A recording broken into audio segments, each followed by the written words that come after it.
நம்ம எல்போ குக்வேர்ஸ்ல ஆடி offer போயிட்டுருக்குங்க. Details பார்க்கறதுக்கு முன்னாடி, இன்னைக்கு நம்ம என்ன பார்க்க போறோம்னா, சன்னா மசாலா அண்ட் பூரி.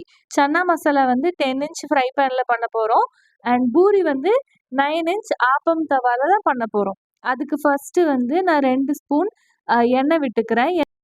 பட்டை, கிராம்பு, ஏலக்காய், சோம்பு, சீரகம் போட்டு தாளிச்சுட்டு, அடுத்தது வந்து பெரிய வெங்காயம் போட்டு நம்ம கிளற போறோம். எப்பவுமே நீங்க பூரிக்கு சன்னா மசாலா செய்யும்போது, பெரிய வெங்காயம் போட்டுக்கோங்க. அதோட ஸ்வீட்னஸ் வந்து நல்லாருக்கும். சின்ன வெங்காயம் போட்டீங்கன்னா, அது வந்து ரைஸுக்கு தான் நல்லாருக்கும். ரைஸ்க்கோ, சிக்கன், மட்டன் எது பண்ணாலுமே ஆமா. சின்ன வெங்காயம் போட்டா சூப்பர் டேஸ்ட் இருக்கும். இப்ப பார்த்தீங்கன்னா, டொமேட்டோ வந்து நம்ம மத்த ஸ்பைசஸ் எல்லாம் தாளிச்சுட்டு, நீங்க வந்து தக்காளி வந்து நம்ம கேஸ்ட் அயர்ன்ல யூஸ் பண்ணிக்கலாம். ஆமா. டைரக்ட்டா வந்து தக்காளி போட்டு பண்ணக்கூடாதுன்னு சொல்லியிருப்போம். நல்ல ரீசீசனிங் ஆக வரைக்கும். இதே நம்ம வந்து எண்ணெய் விட்டு, வெங்காயம் எல்லாம் போட்டு பண்றபோது, தக்காளி சேர்த்துட்டீங்கன்னா ஒண்ணும் ஆகாது. ஒண்ணும் பிரச்சனை இல்ல. இப்போ வந்துட்டு நம்ம கொஞ்சமா கேஷ்யூ நட்டு, முந்திரி பருப்பும், கசகசாவும் சேர்த்து மிக்ஸ் பண்ணிக்கிறோங்க. இது போட்டீங்கன்னா கொஞ்சம் திக்னஸ் கிடைக்கும் கிரேவி. பாருங்க ஒரு துளி கூட ஒட்டாம வந்திருக்கு. எது பண்ணாலுமே நம்முடைய குக்வேர்ல எதுல பண்ணாலுமே நீங்க ஹை ஃப்ளேமே வைக்க வேண்டியதில்ல. இப்ப வந்து மீடியம் அல்லது லோ ஃப்ளேம்லயே நீங்க குக் பண்ணிட்டு இருக்கலாம். நீ அடுத்தது என்ன பண்ண போறதுல? அடுத்தது வந்துட்டு அத ஆற வச்சு அரைச்சு தனியா வச்சுக்க போறோம். நெக்ஸ்ட்டு இது ஒண்ணுமே பண்ணல. மறுபடியும் ஹீட் பண்ணிட்டு, ஜஸ்ட் துணி வச்சு தொடச்சுட்டு, எண்ணெய் தேவையான அளவு எண்ணெய் விட்டுட்டு, நம்ம மறுபடியும் தாளிச்சுட்டு பண்ணிக்கலாம். பண்ணிக்கலாம். ஹீட் ஆயிடுச்சு அப்படின்னு தண்ணி கொஞ்சமா தொளிச்சு ஊத்திக்கலாம்.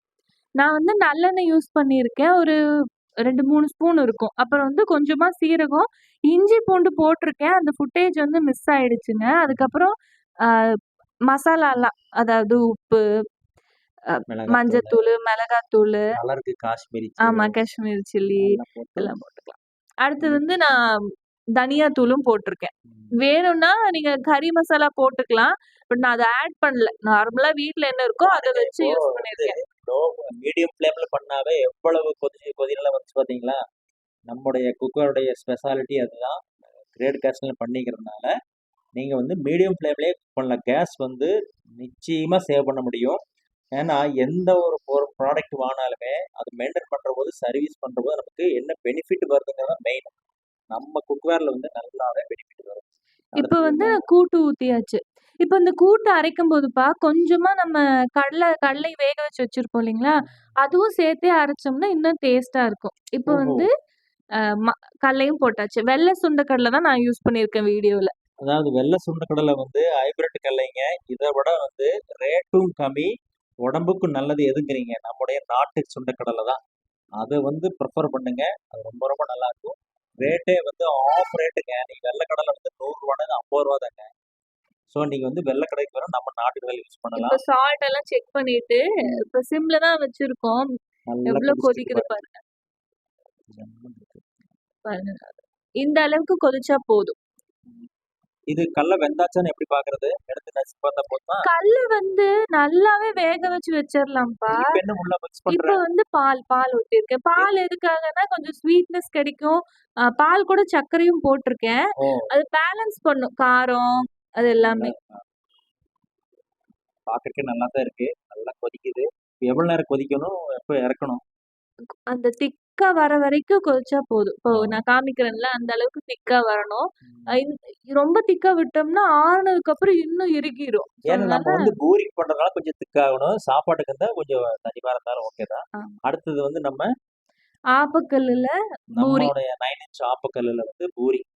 எங்க வீட்ல எப்பவுமே வந்து எங்க பொண்ணு சின்ன வயசுல இருந்தே குட்டி பூரி சாப்பிட்டு பழக்கமானதுனால சிறுசாவே தான் இப்பவும் சிறுசாக தான் பண்றோம்.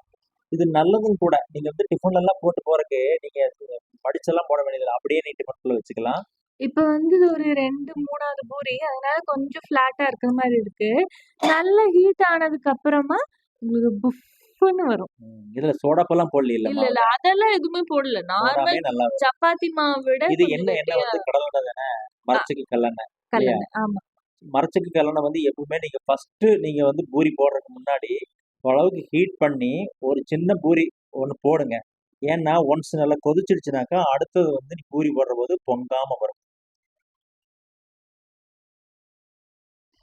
இப்ப பூரி வந்து ஒரு 4, 5 பூரி சுடுறத நாங்க காமிக்கிறோம். எப்படி சுடுறோம் அப்படின்னு சொல்லிட்டு. அதுக்கு முன்னாடி அப்பா அந்த ம். ஆத்தா வந்து ஓகே ஆயில் அப்படிலாம் ஏதோ சொல்லிட்டு இருப்பாங்கல்ல. அப்படின்னா என்ன அது உங்களுக்கு என்னன்னா தெரியுமா? தெரியும்.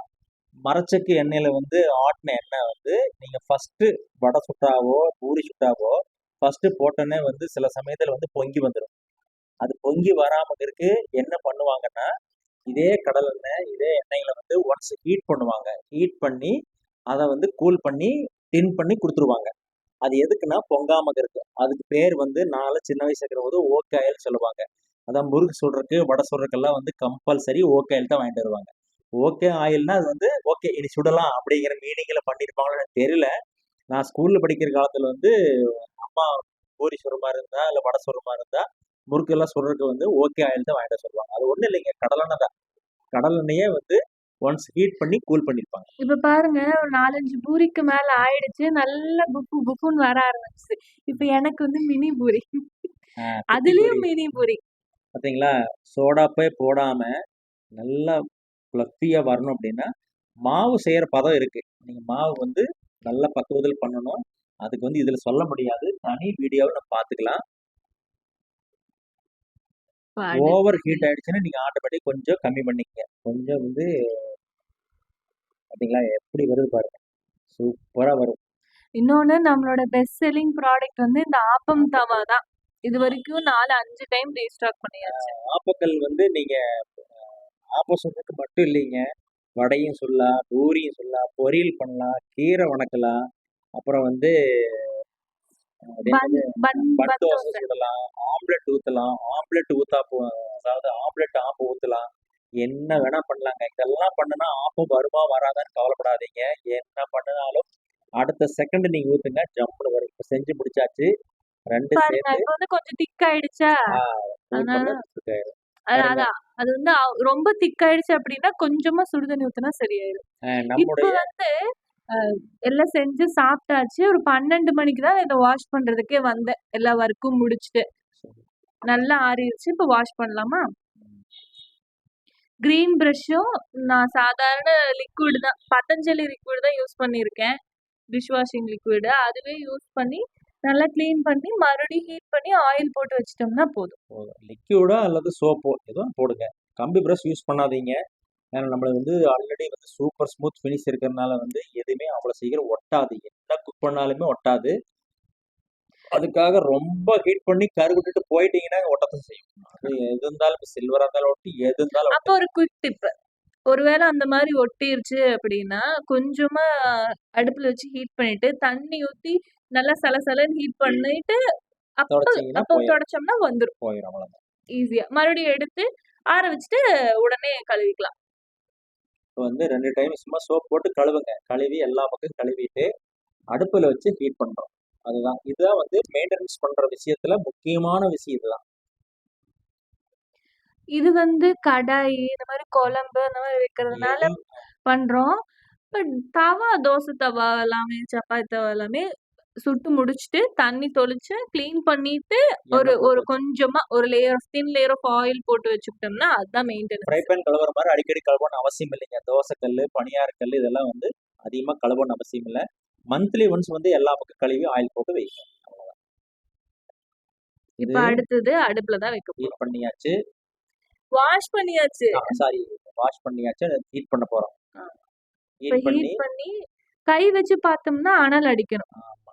இப்போ ஒன்ஸ் 2 ஒரு ஸ்பூன் 1 1/2 ஸ்பூன் எண்ணெய் விட்டு இது நம்ம ரீசீசனிங் ஆயில் தான் யூஸ் பண்ணியிருக்கேன். அ ரீசீசனிங் ஆயில் இருந்ததுன்னா நீங்க யூஸ் பண்ணுங்க. இல்ல அப்படின்னா, நீங்க சாதாரண நல்லெண்ணெய் யூஸ் பண்ணிக்கலாம். நல்லெண்ணெய் வேணும். கடலெண்ணெய், கடலெண்ணெய் எது வேணா யூஸ் பண்ணுங்க. Any cooking but oil. என்னன்னா நீங்க வந்து நல்லெண்ணெய் இதெல்லாம் ரீசீசனிங் ஆயில் எல்லாம் யூஸ் பண்ணீங்கன்னா சீக்கிரமா ரீசீசனிங் ஆகும். அதுக்கு தான். நம்ம சன்ஃப்ளவர் ஆயில யூஸ் பண்ணீங்கன்னாக்கா அவ்வளோ சீக்கிரம் வந்து பிளாக்கா மாறாது. கொஞ்சம் லேட் ஆகும் அவ்வளோதான். மத்தபடி எல்லாம் ஒண்ணும் பிரச்சனை இல்ல. ஏன்னா எல்லார் வீட்லயுமே மரச்செக்கெண்ணெய் இருக்குன்னு சொல்ல முடியாதுல்ல. இப்ப ஒன் நான் வந்து டைம் இருக்கிறதுனால, செகண்ட் டைம் மறுபடியும் போட்டு ஹீட் பண்ணி வச்சுர்றேன். ஒரு டைம் போட்டீங்கல்ல, இப்ப 2வது ஒருக்கா நீங்க வந்து இன்னும் கொஞ்சம் ஹீட் பண்ணி, இன்னும் கொஞ்சம் ஆயில் போட்டீங்கன்னா புகை வரும் பாருங்க. புகை வர்ற மாரி பண்ணி வச்சுட்டீங்கன்னா, சீக்கிரமா ரீசீசனிங் ஆகும். சரிங்களா? இப்ப ஆடி ஆஃபர் பாத்துரலாமா? ஆடி ஆஃபர் பார்த்துடலாம்.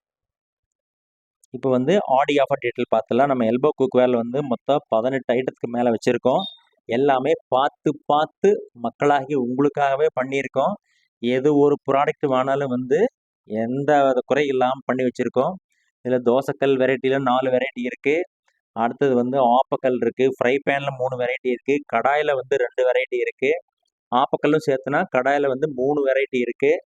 தாளிப்பு கரண்டி இருக்குது. ஆம்லெட் தவா, பணியாரக்கல்ல வந்து 2 வெரைட்டி இருக்குது. அதாவது 7 பிட் பணியார தவா, 9 பிட் பணியார தவான்னு ஹோம் யூஸுக்கு 2 வெரைட்டி இருக்குதுங்க. அது போக நிறைய ஸ்பெஷல் ஐட்டம்ஸும் இருக்குது. இப்போ egg rice tawa, grill pan, octagon shape, multi purpose tawa, நீங்கள் என்னென்ன இருக்குன்னு சொல்லிட்டு இந்த வீடியோவில் ஃபுல்லாமே காமிச்சிருக்கோம். நிறைய வீடியோஸும் போட்டிருக்கோம். அந்த வீடியோஸும் போய் பார்த்தீங்கன்னா உங்களுக்கு எல்லாமே தெளிவாக தெரியும். இப்போ நம்ம ஆடி ஆஃபர்ல எப்படி ப்ராடக்ட்ஸ் வாங்கிக்கலாம் அப்படின்னா, ஒன்று நம்மளோட அஃபீஷியல் வெப்சைட் www.elbowcookwares.com அப்படிங்கிற அஃபீஷியல் வெப்சைட்டில் வாங்கிக்கலாம். இல்லைன்னா ஸ்க்ரீனில் தெரிகிற வாட்ஸ்அப் நம்பருக்கு நீங்கள் வாட்ஸ்அப் ஆர்டருமே ப்ளேஸ் பண்ணிக்கலாம். எல்லா லிங்க்குமே வந்து டிஸ்கிரிப்ஷனில் கொடுத்துருக்குங்க. செக் பண்ணி பாருங்கள். தேங்க்யூ ஃபார் வாட்சிங்.